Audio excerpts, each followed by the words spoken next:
السلام علیکم ورحمۃ اللہ وبرکاتہ نحمدہ ونصلی علی رسولہ الکریم اما بعد۔ آج کی کلاس میں آپ کا خیر مقدم ہے۔ ہم الاصول الثلاثہ کتاب کو پڑھ رہے تھے عقیدہ کے سلسلے میں۔ ہم نے یہاں پر اصل اول اور اصل ثانی پڑھ لی ہے، یعنی کہ اللہ کی معرفت اور دین کی معرفت کے بارے میں بات ہو چکی ہے۔ اب آگے جو ہے ہماری تیسری اور آخری اصل جو ہے وہ باقی ہے، جو ہے نبی محمد صلی اللہ علیہ وسلم کی معرفت۔ تو آج یہ سبق شروع کرتے ہیں۔ الاصل الثالث معرفت نبیکم محمد صلی اللہ علیہ وسلم وهو محمد بن عبد الله بن عبد المطلب بن هاشم، وهاشم من قریش، وقریش من العرب، والعرب من ذریة اسماعیل بن ابراہیم الخلیل علیہ وعلی نبینا افضل الصلاۃ والسلام۔ تو محمد صلی اللہ علیہ وسلم کی معرفت کے سلسلے میں بات ہو رہی ہے۔ ہمارے نبی محمد صلی اللہ علیہ وسلم، تو ان کا نام ہے وہ ہیں محمد بن عبداللہ بن عبد المطلب بن ہاشم، محمد بن عبداللہ بن عبد المطلب بن ہاشم۔ کہہ رہے ہیں وہ ہاشم من قریش، ہاشم جو تھے وہ قریش سے تھے، وہ قریش من العرب، اور قریش جو ہے وہ عرب سے ہے، یعنی عرب کا ایک قبیلہ ہے۔ والعرب من ذریۃ اسماعیل ابن ابراہیم الخلیل، اور جو عرب ہیں، عرب لوگ ہیں، وہ اسماعیل بن ابراہیم خلیل کی نسل ہیں، ان کی اولاد ہیں۔ ٹھیک ہے، تو ابراہیم علیہ السلام کو اللہ تعالیٰ نے خلیل کا لقب دیا ہے، اس لیے یہاں پر بھی ان کے نام کے ساتھ خلیل ورڈ یوز ہوا ہے۔ تو ابراہیم خلیل کے بیٹے اسماعیل کی اولاد ہیں عرب۔ تو ان شارٹ آپ صلی اللہ علیہ وسلم کا جو ہے وہ تعلق جڑ جاتا ہے ہمارے نبی ابراہیم علیہ السلام سے۔ ٹھیک ہے، وعلیہ وعلی نبینا افضل الصلاۃ والسلام، ان پر یعنی ابراہیم علیہ السلام پر اور ہمارے نبی پر بہترین افضل ترین صلاۃ اور سلام ہو، یعنی درود و سلام ہو ان پر اور ہمارے نبی پر بہترین یا افضل ترین درود و سلام ہو۔ تو محمد صلی اللہ علیہ وسلم کا چھوٹا سا جو ہے اس کو کہتے ہیں نسب یہاں پر بیان کیا گیا ہے، اور اس کے بعد جو ہے آپ کی عمر کی ڈیٹیل ہے، اس میں لکھا ہے وَلَهُ مِنَ الْعُمْرِ 63 سَنَةً، آپ کی عمر جو ہے وہ 63 سال تھی، 63 سال تھی۔ منہا 40 قبل النبوۃ و23 نبیًا ورسولا، تو اس میں سے 40 سال نبوت سے پہلے کے ہیں اور 23 سال نبی اور رسول بن کر کے۔ ٹھیک ہے، 40 سال نبوت سے پہلے اور 23 سال نبی اور رسول بن کر۔ نبیہ بِاقرا وارسلہ بالمدثر وبلدہ مکہ، آپ کو اقرا کے ذریعے نبی بنایا گیا، آپ کو مدثر کے ذریعے رسول بنایا گیا، اور آپ کا وطن، آپ کا شہر، آپ کی سرزمین مکہ ہے۔ ٹھیک ہے، آپ کو اقرا یعنی آپ صلی اللہ علیہ وسلم پر جو سب سے پہلے وحی نازل ہوئی، اقرا بسم ربک الذی خلق، تو ان آیات کے ذریعے آپ کو اللہ تعالیٰ نے اپنا نبی بنایا۔ پھر اس کے بعد میں جو ہے وحی کا سلسلہ کچھ ٹائم کے رک گیا، پھر اس کے بعد سلسلہ دوبارہ شروع ہوا، تو آپ پر سورت نازل ہوئی، سورۃ المدثر۔ ٹھیک ہے، تو سورۃ المدثر جس میں ہے قم فانذر وربک فکبر وثیابک فطہر، اس طرح سے آیات ہیں، تو کہا جاتا ہے ان ساری آیاتوں کے ذریعے آپ کو رسول بنایا گیا۔ تو اصطلاح میں نبی اور رسول میں تھوڑا فرق ہوتا ہے۔ ٹھیک ہے، تو اقرا جب جب اقرا بسم ربک الذی خلق نازل ہوئی تب آپ نبی بنے، اور سورۃ المدثر جب نازل ہوئی تب آپ رسول بنے، اور آپ کا جو آپ کی سرزمین ہے وہ مکہ تھی۔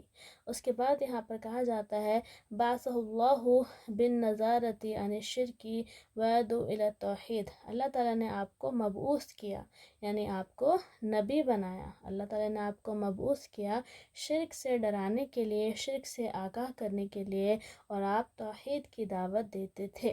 توحید کی طرف بلاتے تھے. یعنی اللہ تعالیٰ نے آپ کو شرک کی دعوت شرک سے بچنے کے لیے، شرک سے ڈرانے کے لیے اور توحید کی دعوت دینے کے لیے مبعوث کیا تھا. والدلیل قولہ تعالیٰ، اس کی دلیل اللہ تعالیٰ کا یہ قول ہے. اللہ تعالیٰ فرماتا ہے اعوذ باللہ من الشیطان الرجیم یا ایھا المدثر قم فانذر وربک فکبر وثیابک فطہر والرجز فہجر ولا تمنن تستکثر ولربک فاصبر. تو یہاں پر آپ صلی اللہ علیہ وسلم کو مدثر کہہ کر مخاطب کیا گیا ہے. اے کمبل کو لپیٹنے والے، چادر کو لپیٹنے والے، قم آپ کھڑے ہو جائیے اور ڈرائیے.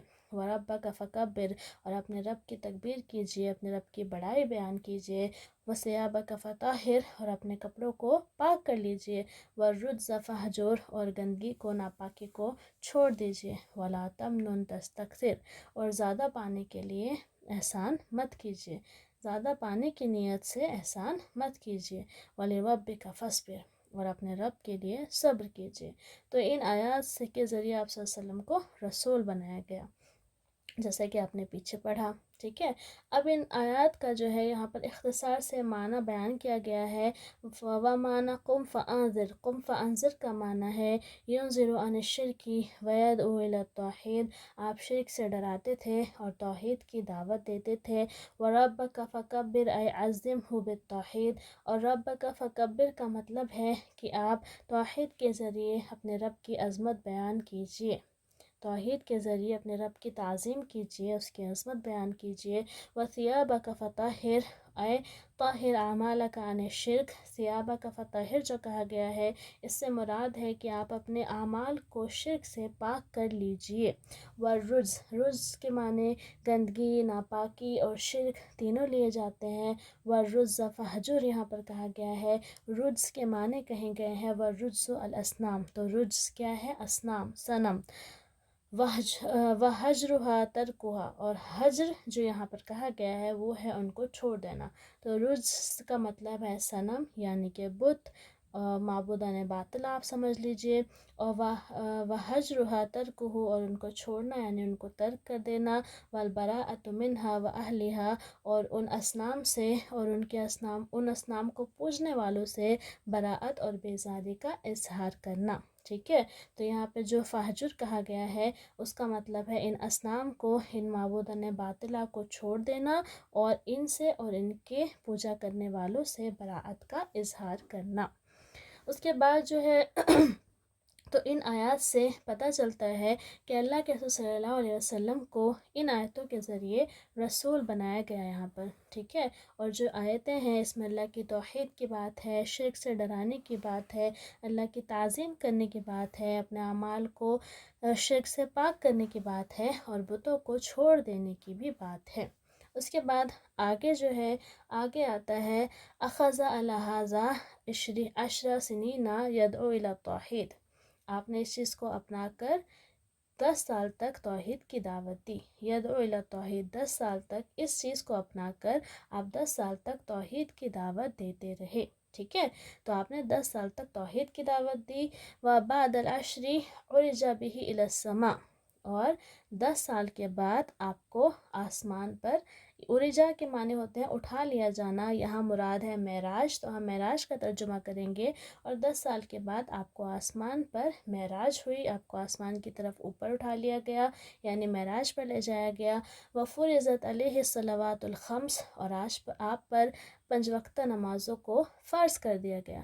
وصلی فی مکہ 3 سنین، تو آپ نے مکہ میں 3 سال تک فرض نماز پڑھی. وبعدها امر بالحجرۃ الی المدینہ، اور اس کے بعد آپ کو مدینہ کی طرف ہجرت کرنے کا حکم دیا گیا. تو یہاں پر شارٹ میں آپ صلی اللہ علیہ وسلم کی زندگی کے حال اور احوال کو بیان کیا گیا ہے. 10 سال تک آپ نے جو ہے توحید کی دعوت دی. جب 10 سال تک دعوت دیتے رہے آپ، تو اس کے بعد پھر آپ کو معراج ہوئی، وہاں پر اللہ تعالیٰ سے ملاقات ہوئی، نبیوں کے ساتھ نماز پڑھائی آپ نے نبیوں کو. اس کے بعد وہاں پر آپ پر نماز نماز فرض کر دی گئی، اس کے بارے میں بھی ڈیٹیل ہے کہ پہلے 50 وقت کی فرض ہوئی، پھر کم کراتے کراتے جو ہے آپ نے ٹوٹل 5 وقت کی کروا لی۔ اس کے بعد پھر آپ 3 سال تک مکہ میں رہے، 3 سال تک آپ نے مکہ میں نماز پڑھی، یعنی معراج کے بعد آپ 3 سال تک مکہ میں رہے، اور اس کے بعد آپ کو مدینہ میں کی طرف ہجرت کرنے کا حکم دیا گیا۔ اب یہ ہجرت کیا ہے اس کے بارے میں کہا گیا ہے والحجرت الانتقال من بلد الشرک الی بلد الاسلام۔ ہجرت ہے سرزمین شرک سے سرزمین اسلام میں منتقل ہونا، سرزمین شرک سے سرزمین اسلام میں منتقل ہونا، یعنی جہاں پر شرک ہوتا ہے اس جگہ کو چھوڑ کر اسلام کی زمین میں چلے جانا۔ والہجرت فریضۃ، اور ہجرت جو ہے یہ فرض ہے، والہجرت فریضۃ علی ہذہ الامۃ من بلد الشرک الی بلد الاسلام، اور شرک کی سرزمین سے اسلام کی سرزمین میں ہجرت کرنا اس امت پر فرض ہے۔ شرک کی سرزمین سے اسلام کی سرزمین پر ہجرت کر کے جانا اس امت پر فرض ہے۔ وَهِيَ بَاقِيَةٌ إِلَىٰ أَن تَقُومَ السَّاعَةُ، اور یہ قیامت کے قائم ہونے تک یہ فریضت باقی رہے گی، اور قیامت کے قائم ہونے تک یہ جو فریضہ ہے ہجرت کا یہ باقی رہے گا۔ یعنی کوئی یہ کہے کہ آج کے دور میں ہجرت کا حکم منسوخ ہو گیا ہے، یہ صرف مکہ سے مدینہ ہجرت کرنے کے لیے ہی تھا، تو ایسی بات نہیں ہے۔ قیامت تک کے لیے یہ حکم ہے، جو بھی لوگ ایسی جگہ پھنسے ہوئے ہیں جہاں پر شرک کرنے پر مجبور ہیں اور اسلام پر عمل نہیں کر پا رہے ہیں، تو وہاں سے ان کو ہجرت کر کے اسلام کی سرزمین پر جانے کا حکم ابھی بھی باقی ہے۔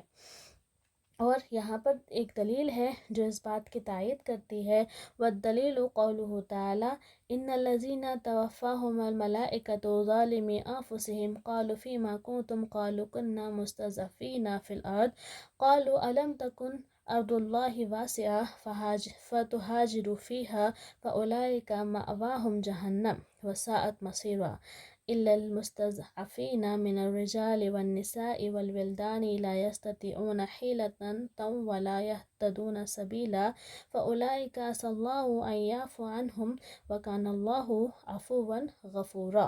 تو یہاں پر اللہ تعالیٰ فرما رہا ہے ان الذین توفاہم الملائکۃ ظالمی انفسہم، جن لوگوں نے اپنے نفس پر ظلم کیا، جب فرشتے انہیں وفات دیں گے تو ان سے کہیں گے فیما کنتم، جن لوگوں نے اپنے نفس پر ظلم کیا، جب فرشتے انہیں وفات دیتے ہیں یعنی ان کی روح قبض کرتے ہیں تو ان سے کہتے ہیں فیما کنتم، تم کس حالت میں تھے، قالو تو وہ کہیں گے کننا مستضعفین فی الارض، ہم زمین میں کمزور تھے، قالو تو فرشتے ان سے کہیں گے الم تکن ارض اللہ واسعہ، کہ اللہ کی سرزمین کشادہ نہیں تھی تو تم اس میں ہجرت کر لیتے، ٹھیک ہے، تو کیا اللہ کی سرزمین کشادہ نہیں تھی کہ تم اس میں ہجرت کر لیتے، فاولئک مأواہم جہنم، تو ان لوگوں کا ٹھکانہ جہنم ہے، وساءت مصیرا، اور وہ بہت برا ٹھکانہ ہے۔ یعنی جان بوجھ کے ہجرت نہیں کی، بہانے بناتے رہے تو پھر ان لوگوں کو اس کی سزا ملے گی۔ الا الذین مستضعفین من الرجال والنساء والولدان، سوائے ان کمزور مردوں، عورتوں اور بچوں کے، لا یستطیعون حیلۃ، جو کوئی چارہ نہیں پاتے ہیں، ولا یہتدون سبیلا، اور نہ ہی راستے کی انہیں راستہ معلوم ہے، سوائے ان کمزور مردوں، عورتوں اور بچوں کے جو نہ تو کوئی چارہ پاتے ہیں اور نہ ہی انہیں راستے کا علم ہے، فَأُولَئِكَ عَسَى اللَّهُ أَن يَعْفُوَ عَنْهُمْ، تو یہی وہ لوگ ہیں کہ امید ہے کہ اللہ تعالیٰ انہیں معاف کر دے گا، اور اللہ تعالیٰ معاف کرنے والا اور بخشنے والا ہے۔